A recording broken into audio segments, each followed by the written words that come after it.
Andrew, is pot worse than alcohol? Oh, what a good basic question. I mean, I think we're maybe not on the same page. Damn, they brought up alcohol with Andrew Huberman as a guest. I think the host is going to regret this because we're about to watch a man that doesn't back down. He's got pressure from the host, from the two guests, and the audience, yet he still manages to deliver the message that people need to hear, not the message they want to hear. And in fact, this video was so good that I almost feel like they should show it to teenagers on how to deal with peer pressure, especially when people are making a big joke out of something that kills 90,000 Americans every single year. Respect to Andrew Huberman for how he handled this. With that, I think your view is proceed with caution, and mine is I'm high right now. I mean, it's pretty funny, but already we can see that they are making jokes out of taking drugs. So we can guess how this is going to unfold. And very quickly, if you want instant access to a brand new video training that I've just finished showing you how to control alcohol in as little as 48 hours, then click the link in the description. This new method is not about using willpower therapy or AA meetings, it's totally different. I do not publish this video anywhere else online and it's already changing thousands of lives. So click the link below for instant access. Once you're on the next page, enter your name and email address and your free training will begin. It takes just 7 minutes to watch, but it'll feel like somebody flicks a switch in your brain. And honestly, I'm not sure when I'll start charging for this 7-minute video training. That's how good it is. But whilst it's still available,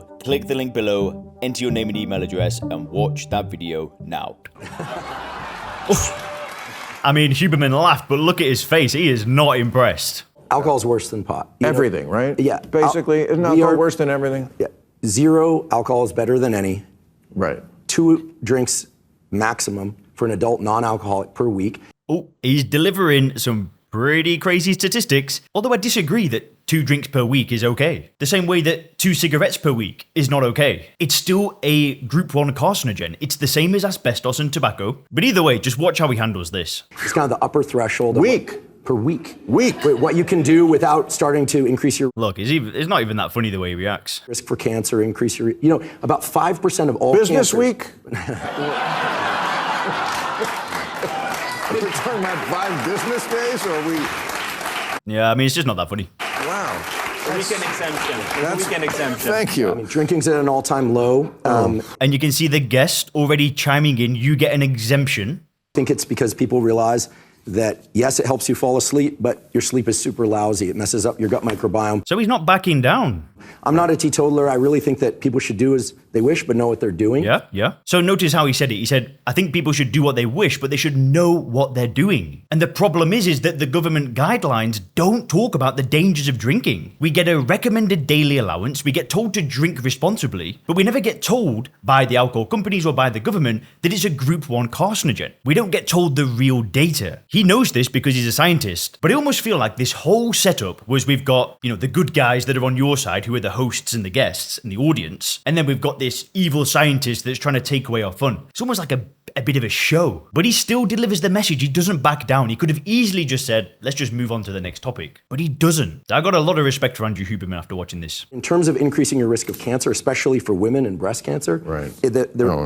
It's unequivocal. And there's yet another study this week that shows that even moderate drinking is bad. Yep, absolutely. Which is why it's a little bit sad that he says that he's not a teetotaler. With all the scientific evidence that's mounted in front of him, he still chooses to drink. But it's his decision. I just think that the risk of even drinking a few drinks per week increases the risk of addiction that absolutely cancels out anything. There are people out there that might smoke 1 or 2 crack pipes a week. We don't hold those people in high regard. But anyway. If you enjoy drinking, just limit it and do a bunch of other things like get your morning sunlight, get your exercise, eat well to offset the damage you're doing. How many drinks do you have a day? And just look at everybody sniggering and laughing and the guests like, honestly, I wonder if these laughs are fake. I don't know if there's an audience here, but whatever.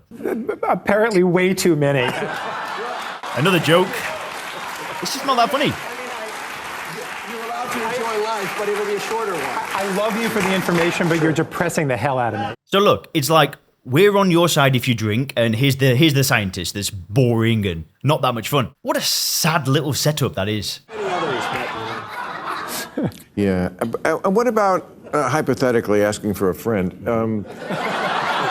What about someone who, I don't drink a lot now, but in the past? Everybody always says they don't drink a lot now. I've heard that so many times. Because I feel like the human body really is amazingly resilient the way you can, do things in your past, and then once you stop doing them, you're pretty good. No? Yeah. Oh, good.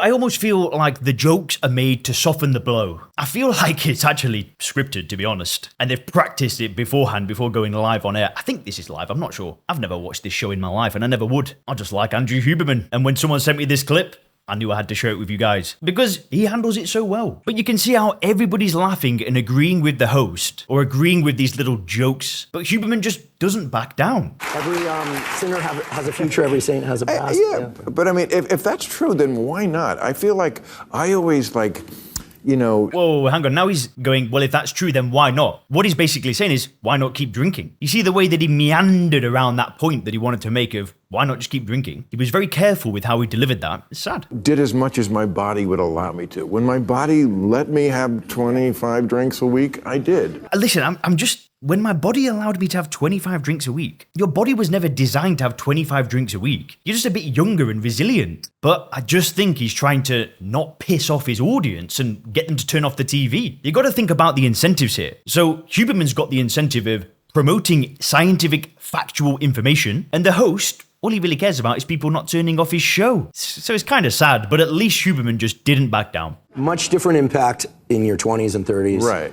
In part because of the way that sleep becomes more and more important for maintaining brain function and bodily function. And Huberman's last point was only related to sleep. And it's way deeper than that. It's not just that it affects your sleep later on in life. Of course, that's a factor. But also, he didn't say that people tend to drink more over time. But anyway, I think Huberman absolutely nailed it. And if you are a business owner or professional and you want help getting control of your drinking in as little as 24 hours, it's not always that fast, but it has been. But if you want to use a new scientific approach that gets a 96% client rated success rate, then just head over to soberclear.com to learn more about the coaching program and how we work with people. And if you click here, you can see about Joe Rogan and why he stopped drinking alcohol as well.